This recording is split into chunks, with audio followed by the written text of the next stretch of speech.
and experts are warning that this could be more deadly than the COVID-19 pandemic. COVID killed 7 million people and affected billions of others for years. And now, this virus is 50 times more dangerous than COVID. You see, COVID was scary, but from a fatality point of view, only less than 1% of people infected actually died. And even then, it caused 7 million deaths. This new virus has a fatality rate of 56%, meaning it has killed 1 in 2 people who are infected with it. That is why scientists are ringing the alarm bells, trying to get the public's and the government's attention.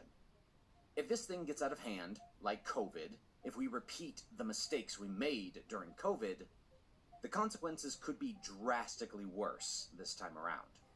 The worst part is, this virus is spreading already, and it's spreading incredibly quickly. That's why the World Health Organization's chief scientist, Jeremy Farrar, has called this an enormous concern. When comparing this virus to COVID, the numbers are shocking. You see, COVID only infected 10 species. Remember the theory at the start of 2020 that it might have jumped from a bat to a human in a Chinese flea market? Yeah, I know, I called it a theory. Please don't delete my channel, YouTube. I think by now it's at least reasonable to say that it might have been something else. But anyways, this theory came about because we knew that COVID infects bats and it infected humans, plus a few other species. This new virus has already infected 138 species, including humans, and that's a lot. Every new species means the virus is mutating and getting stronger. It's able to beat a lot more immune systems. These mutations and this speed are what's worrying scientists. Let me explain this in just a second, but first, we need to go over the history of the virus. Now, the first question I'm sure everyone is asking is, what is this virus that's so dangerous? Well, the virus is named H5N1, and it's a strain of the influenza A virus. For those who know your viruses, which, in all honesty, I wouldn't be surprised if it's a lot of you, considering how much time we had all had during COVID, this virus is the same virus that caused the Spanish flu. And luckily for us, studying the Spanish flu does give us some knowledge on how things may go. What's not so lucky for us is the fact that the virus seems to be following the same footsteps as the Spanish flu, at least so far. Now, the Spanish flu spread during 1918 and 1920, and it killed a record-breaking 100 million people across the world, making it one of the deadliest pandemics in human history. That's more than all pandemics combined in modern history.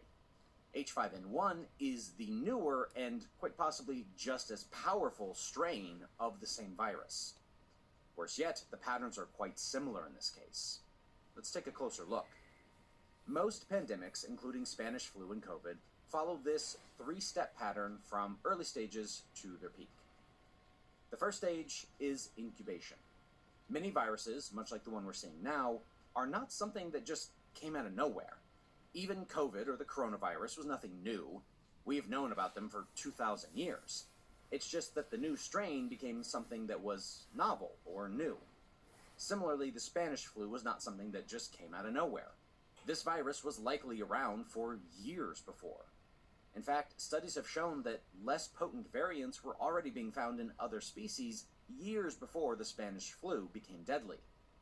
Then, much like what happened to the coronavirus in 2019, the Spanish flu mutated into The best way to make money online in 2024 is not with physical products or drop shipping or Amazon. The best way to make money online a new strain that became so powerful that it infected 1/3 of the world's population and caused 100 million deaths. The same pattern in COVID-19. Once it mutated enough, it infected 700 million people and caused 7 million deaths. China has identified the cause of the mysterious new virus, coronavirus. There are fears a rapidly spreading virus has reached Australia. This is a rapidly emerging situation where there is not a cause for alarm. And the number of affected countries has tripled. Now, this new virus, H5N1, has been around since early 1997. It was first found in southern China. Of course, I can't cover a topic on this channel without mentioning China, now can I? It was a novel virus, but it wasn't too deadly. For the longest time, it was only infecting birds and poultry. That is why it was nicknamed the bird flu. In fact, so far it has infected over 90 million chickens in the US alone. A lot of those chickens had to be killed just to make sure this pandemic doesn't turn into an even bigger one. This was clearly a headache. It caused billions of dollars in damages and made life harder for many people. But it was nothing like COVID. At least, not yet. But over the last few years, H5N1 has gotten more active than it has ever been. It is now able to infect 138 different species, including humans like you and me. It's mutating, and it's mutating fast into something that could be much more dangerous than COVID. Once the mutation is over, stage 1, the incubation stage, is complete.